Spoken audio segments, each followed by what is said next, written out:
হ্যাঁ হ্যাঁ, বাচ্চাদের তার পছন্দের খাবারটা কিনে দিলে কিন্তু বাচ্চারা ঠিক এভাবেই আদর করে। হ্যালো এভরিওয়ান, কেমন আছো তোমরা সবাই? আমার নতুন একটি ভিডিওতে তোমাদের সকলকে স্বাগত। আজকে সন্ধেবেলায় যাব একটু বাজারে, তাই কিন্তু এখন রেডি হয়ে যাচ্ছি।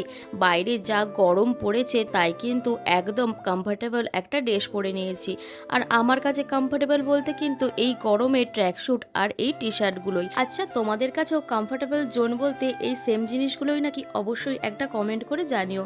একটু সন্ধে সন্ধে করেই এসেছি যাতে এখানে এসে আমাদের একটুও গরম না লাগে। আর এখানে এসেই কিন্তু মোটামুটি অনেকগুলো খাবার অর্ডার করেছি। আর এই ক্যাফেটাতে আসলে কিন্তু অনেকক্ষণ আমাদেরকে ওয়েট করতে হয়, প্রায় 30 মিনিট ওয়েট করার পর কিন্তু এই যে আমাদের খাবার দিয়ে গেছে।